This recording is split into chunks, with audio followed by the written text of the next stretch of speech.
Hello friends, welcome back to our channel. మనలో చాలా మందికి ఉద్యోగం చేస్తేనే ఇల్లు గడిచే పరిస్థితి. ప్రభుత్వ ఉద్యోగం సంగతి పక్కన పెడితే చాలామంది ప్రైవేట్ ఉద్యోగాలపైన ఆధారపడుతూ ఉంటారు. నెలంతా కష్టపడితే 20 నుంచి 30 వేల రూపాయలు కూడా రాని పరిస్థితి. అందులోనూ ట్యాక్సులు, కటింగ్లు అన్నీ చాలానే ఉంటాయి. నెలంతా కష్టపడితే వచ్చిన డబ్బులు ఎంత ఫాస్ట్గా అయిపోతాయో మనందరికీ తెలిసిందే. మరి 20,000 కోసం నెలంతా కష్టపడి పని చేసుకుంటే చిన్నదో పెద్దదో వ్యాపారం మొదలు పెట్టడం మంచిది అంటున్నారు నిపుణులు. మరి తక్కువ పెట్టుబడితో మంచి రాబడి వచ్చే కొన్ని బిజినెస్ ఐడియాస్ ఇక్కడ ఉన్నాయి. ఓసారి ట్రై చేయండి. వీటి ద్వారా మంచి ఫలితాలు చూడవచ్చట. ప్రైవేట్ ఉద్యోగంతో పోలిస్తే ఈ వ్యాపారాలు చాలా బెటర్ అని అంటున్నారు నిపుణులు. చాలామంది చాలా తక్కువ శాలరీకే పనిచేస్తూ ఉంటారు. ఉదయం నుంచి సాయంత్రం వరకు విశ్రాంతి లేకుండా కష్టపడుతూ ఉంటారు. మీరు కూడా నెలకు 20 నుంచి 30 వేల జీతంతో ఉద్యోగం చేస్తున్నారా? అయితే ఒక్కసారి ఈ 4 వ్యాపారాలు చేసి చూడండి. 6 నెలల్లోనే ఉద్యోగం గురించి మరిచిపోయి మీరే ఇతరులకు ఉద్యోగం ఇచ్చే స్థాయికి ఎదుగుతారు. భారతదేశంలో టీ, ఫాస్ట్ ఫుడ్ సహా రకరకాల స్నాక్స్కు మంచి డిమాండ్ అయితే ఉంటుంది. ఎక్కువ జనాలు ఉన్న ప్రదేశంలో చిన్న హోటల్ ప్రారంభించడం ద్వారా మంచి ఆదాయాన్ని పొందొచ్చు. 20,000 రూపాయలతో కూడా ఈ వ్యాపారం ప్రారంభించవచ్చు. ఆన్లైన్ ద్వారా కూడా మీ ఆహారాన్ని విక్రయించవచ్చు. ప్రస్తుతం ఫుడ్ సంబంధిత వ్యాపారాలు చక్కగా నడుస్తున్నాయి. మంచి లాభాలు తెచ్చిపెడుతున్నాయి. ఇంట్లో కూర్చుని ఆన్లైన్లో ఆర్డర్లు తీసుకుని అవసరమైన ఫుడ్ను తయారు చేసి పంపించవచ్చు.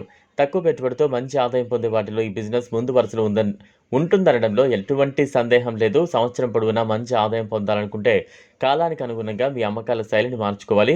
పండుగలు ఎక్కువగా ఉండే సమయంలో పూజా సామాగ్రి, రాఖీ పండుగకు రాఖీలు, దీపావళికి దీపావళి, బాణసంచ, ఈద్ సమయంలో డ్రై ఫ్రూట్స్ ఇలా సందర్భాన్ని బట్టి వ్యాపారాలను ఎంచుకోవాలి. వేసవిలో cool drinks, fruit juice, ice క్రీంలకు డిమాండ్ ఎక్కువగా ఉంటుంది.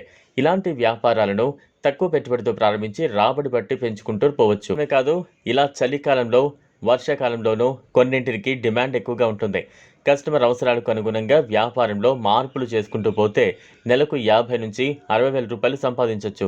ప్రస్తుతం హ్యాండ్మేడ్ వస్తువులకు డిమాండ్ ఎక్కువగా ఉంది. అవి కాస్త ఖరీదైనప్పటికీ చాలామంది వీటిని కొనుగోలు చేసేందుకు మొగ్గు చూపుతున్నారు. చేతితో తయారు చేసిన వస్తువులు అందంగా ఉండటంతో పాటు మన్నికగా ఉండటం ఇందుకు ప్రధాన కారణం.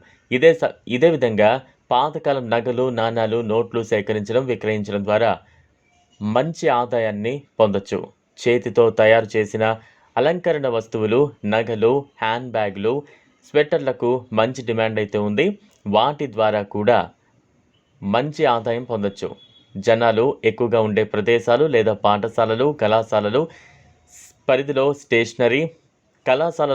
స్టేషనరీ, మొబైల్, ఎలక్ట్రానిక్ వస్తువులను అమ్మచ్చు. విద్యార్థులకు అవసరమైన వస్తువులను, ఎలక్ట్రానిక్ ఉత్పత్తులను సులభంగా అమ్మచ్చు. దీంతోపాటు జిరాక్స్ మెషిన్ పెట్టుకొని కూడా డబ్బు సంపాదించవచ్చు. ఈ వీడియో మీకు నచ్చినట్లయితే లైక్ చేయండి, షేర్ చేయండి, ఛానల్ను సబ్స్క్రైబ్ చేసుకోండి. Thanks for watching.